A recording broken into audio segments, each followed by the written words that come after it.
Hi friends, ഇന്ന് നമ്മൾ എടുക്കാൻ പോകുന്ന ചാപ്റ്റർ എന്ന് പറഞ്ഞാൽ 10ാം ക്ലാസ്സിലെ ഒന്നാമത്തെ ചാപ്റ്റർ ആയിട്ടുള്ള സമാന്തര ശ്രേണികൾ അഥവാ അരിത്തമെറ്റിക് സീക്വൻസ്.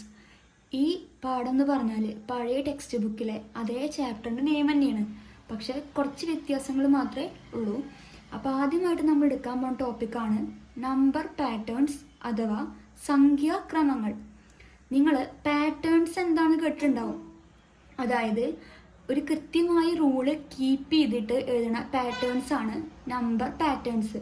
ആദ്യത്തെ എക്സാമ്പിൾ നോക്കുകയാണെങ്കിൽ നാച്ചുറൽ നമ്പേഴ്സ് അഥവാ എണ്ണൽ സംഖ്യകൾ. ഒരു എക്സാമ്പിൾ എഴുതുകയാണെങ്കിൽ 1, 2, 3 എക്സെട്ര. ഇതിൻ്റെ പ്രത്യേകത എന്താ? 1, 2 ആയതെങ്ങനെ? 1 വീതം ആഡ് ചെയ്തിട്ടാണ്. അപ്പോൾ എണ്ണൽ സംഖ്യകളാണ് 1, 2, 3. അടുത്തതാണ് ഇവൺ നമ്പേഴ്സ്, ഇരട്ട സംഖ്യകൾ. ഏതൊക്കെയാണ് പാറ്റേൺ പറയുന്ന നമ്പേഴ്സ്? 2, 4, 6, 8 എക്സെട്ര. അടുത്തത് ഓഡ് നമ്പേഴ്സ് അഥവാ ഒറ്റ സംഖ്യകൾ. നമ്പേഴ്സ് ഏതൊക്കെയാണ്? 1, 3, 5, 7 എക്സെട്ര ഇനി എഴുതാൻ വേണ്ടി പറ്റും. ഇനി അടുത്തൊരു പാറ്റേൺ ആണ് ഹാഫ് ഓഫ് നാച്ചുറൽ നമ്പേഴ്സ് അഥവാ എണ്ണൽ സംഖ്യകളുടെ പകുതി. എണ്ണൽ സംഖ്യകൾ എന്താ നമ്മൾ പറഞ്ഞിട്ടുണ്ടായിരുന്നു, ഏതൊക്കെയാണ്? 1, 2, 3 എക്സെട്ര. അതിന് ഹാഫ് എന്ന് പറയുമ്പോൾ പകുതി. അപ്പോൾ 1ന്റെ ഹാഫാണ് ഹാഫ്, 2ന്റെ ഹാഫാണ് 1, 3യുടെ ഹാഫാണ് 1.5.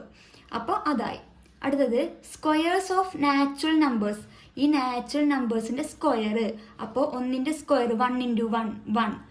1ന്റെ സ്ക്വയർ പറഞ്ഞാൽ 1 × 1.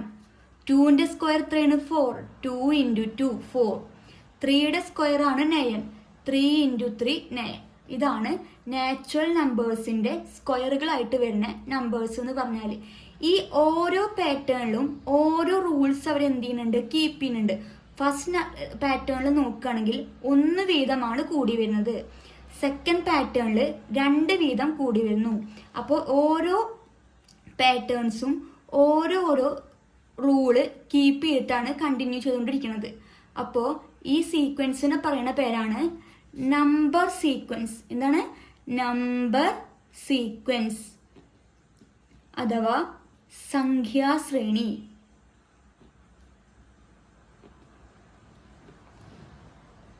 ഇനി നിങ്ങൾ പോളിഗൺസ് അഥവാ ബഹുഭുജങ്ങൾ എന്താണെന്ന് കേട്ടിട്ടുണ്ടാവും. 8ാം ക്ലാസ്സിൽ 3ാമത്തെ അധ്യായത്തിൽ പഠിച്ചിട്ടുണ്ട്.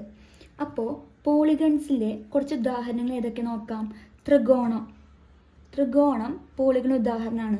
പിന്നെ ചതുർഭുജം അഥവാ ക്വാഡ്രിലാറ്ററൽ, എത്ര വശം ഉണ്ടാവും? 4 വശം. അടുത്തത് പഞ്ചഭുജം അഥവാ പെൻഡഗൺ, 5 വശങ്ങളാണ് ഉണ്ടായിരിക്കുക. ഇവയുടെ വശങ്ങളും അതേപോലെ തന്നെ അകക്കോണുകൾ അഥവാ ഇന്നർ ആംഗിൾസിൻ്റെ സമ്മ് ഒരു സീക്വൻസിലാണോ എന്ന് നോക്കി നോക്കാം. ഈ ത്രികോണം എത്ര വശങ്ങളുണ്ട്? 3. ചതുർഭുജം അഥവാ ക്വാഡ്രിലാറ്ററൽസിന് 4. പഞ്ചഭുജം അഥവാ പെൻഡഗൺസിന് 5. ഈ മൂന്ന് പോളിഗണിൻ്റെയും വശങ്ങളുടെ എണ്ണം 3, 4, 5 ഇങ്ങനെ തുടർന്നു പോകും. ഇവ ഒരു സീക്വൻസ് ആണോ? അതെ. എന്താണ്? ഇവ ഓരോന്നും ഓരോ വശങ്ങൾ വീതമാണ് കൂടിക്കൂടി വരുന്നത്. ഇനി ഈ പോളിഗൺസിൻ്റെ കോണുകളുടെ തുക, അതായത് അകക്കോണുകളുടെ തുക എത്രയാണെന്ന് നോക്കിയാലോ. ത്രികോണത്തിൻ്റെ അകക്കോണുകൾ തുക എത്രയാണ്? 180 ഡിഗ്രി അല്ലേ? അങ്ങനെയാണെങ്കിൽ ചതുർഭുജത്തിൻ്റെയോ 4 കോണുകളുണ്ട്. അപ്പോൾ 4 വശങ്ങളുള്ള കോണുകളുടെ അകക്കോണുകളുടെ തുക എപ്പോഴും എത്രയായിരിക്കും? 360 ഡിഗ്രി. അങ്ങനെയാണെങ്കിൽ പഞ്ചഭുജത്തിൻ്റെയോ എത്രയാണ്? 540 ഡിഗ്രി. ഇനി നിങ്ങൾക്ക് അകക്കോണുകൾ തുക കണ്ടുപിടിക്കാൻ അറിയില്ലെങ്കിൽ നമ്മൾ 8ാം ക്ലാസ്സിലെ 3ാമത്തെ അധ്യായത്തിൽ പഠിച്ചിട്ടുണ്ട്. ഒരു സമവാക്യം പഠിച്ചിട്ടുണ്ട്. Sum of inner angle of a polygon എന്താണ്? n-2 × 180. ഇക്വേഷൻ എന്താണ്? n-2 × 180 degree. മലയാളത്തിൽ പറയുകയാണെങ്കിൽ അകക്കോണുകളുടെ തുക.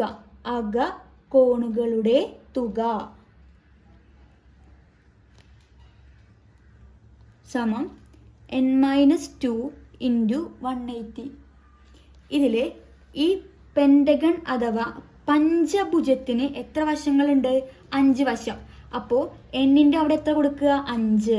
5 - 2 ഇൻറ്റു 180. 5 - 2 3 ഇൻറ്റു 180 സമം 540 ഡിഗ്രി കിട്ടും.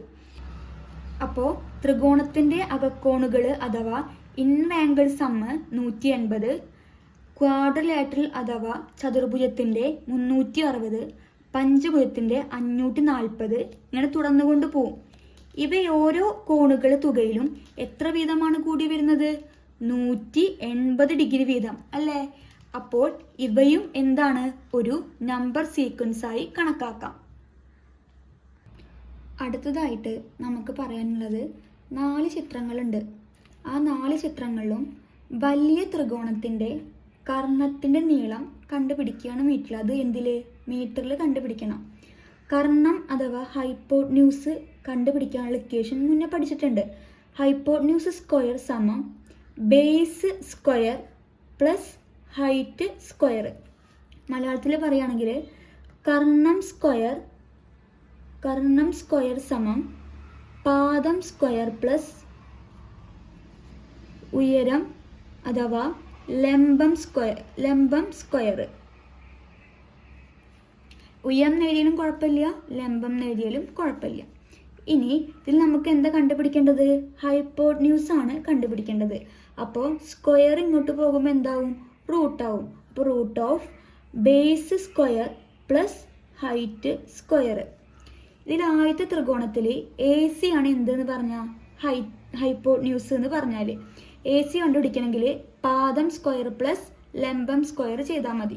അപ്പോൾ root of 1 square plus 1 square. അപ്പോൾ റൂട്ട് ഓഫ് 1 + 1 2, റൂട്ട് 2 കിട്ടി. ഇനി ഈ AC ആണ് രണ്ടാമത്തെ ചിത്രത്തിലെ ഈ സൈഡ് റൂട്ട് 2.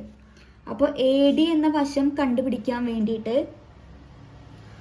ഈ 2 വശങ്ങളാണ് പാദവും ഉയരവുമായിട്ട് വരിക. Root of root 2 square plus 1 square.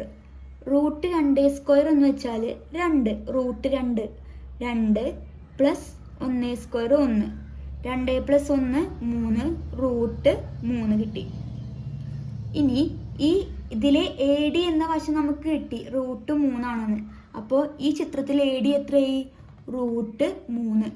ഇനി ഈ 2 വശങ്ങളാണ് പാദവും ഉയരവുമായിട്ട് വരിക.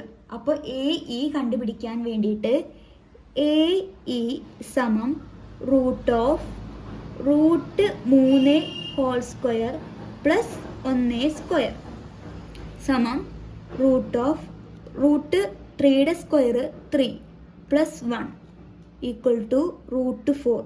റൂട്ട് 4 എന്ന് പറഞ്ഞ ഈ നമ്പറിൻ്റെ സ്ക്വയർ റൂട്ടാണ് 2. അപ്പോൾ റൂട്ട് 4 ഈക്വൽ ടു 2 എന്ന് കിട്ടി. ഇപ്പോൾ AE ഇതിലെ AE ആണ് ഇതിലെ ഈ AE എന്ന് പറഞ്ഞ വശം വരിക. അപ്പോൾ AE എത്ര കിട്ടിയത്? 2 കിട്ടി. ഇനി പാദവും ഉയരവും ഈ ചിത്രത്തിൽ 2ഉം 1 ആണ്. അപ്പോൾ AF ആണ് ഇതിലെ കർണം എന്ന് വെച്ചാൽ. അപ്പോൾ AF സമം root of 2 square plus 1 square സമം റൂട്ട് ഓഫ് 2ൻ്റെ സ്ക്വയർ 4 പ്ലസ് 1ൻ്റെ സ്ക്വയർ 1. AF സമം റൂട്ട് ഓഫ് 5, 4 + 1 5 കിട്ടി.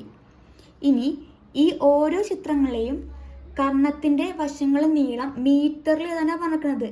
അപ്പോൾ ഈ എല്ലാ വശങ്ങളും നമുക്ക് കിട്ടി. ഓരോ ത്രികോണത്തിലെയും കർണവശങ്ങൾ കിട്ടി. അതിന് നമുക്ക് എഴുതുമ്പോൾ എങ്ങനെ എഴുതാം? റൂട്ട് 2, റൂട്ട് 3, റൂട്ട് 4 എന്ന് വെച്ച് എത്രയാണ്? 2. അപ്പോൾ 2, ലാസ്റ്റ് ചിത്രത്തിൽ റൂട്ട് 5 കിട്ടി. ഈ കിട്ടിയ സീക്വൻസിൻ്റെ പ്രത്യേകത എന്താണ്? 2 മുതലുള്ള എല്ലാ എണ്ണൽ സംഖ്യകളുടെയും വർഗ്ഗമൂലങ്ങളുടെ ശ്രേണിയാണ് ഇതെന്ന് പറഞ്ഞാൽ. അഥവാ ഇംഗ്ലീഷിൽ പറയുകയാണെങ്കിൽ 2 മുതലുള്ള നാച്ചുറൽ നമ്പേഴ്സിൻ്റെ സ്ക്വയർ റൂട്ടുകളുടെ സീക്വൻസാണ് ഈ ചിത്രത്തിലെ ഈ കർണവശങ്ങളുടെ നീളങ്ങളെന്ന് വെച്ചാൽ. ഇന്ന് നമ്മൾ ചെയ്ത ചോദ്യങ്ങൾ എന്ന് പറഞ്ഞാൽ ഇൻട്രൊഡക്ഷനിൽ വരുന്നതാണ്. അടുത്ത ക്ലാസ്സിൽ പേജ് നമ്പർ 8 മുതലുള്ള ചോദ്യങ്ങൾ നമുക്ക് ചെയ്ത് നോക്കാം. Okay, by.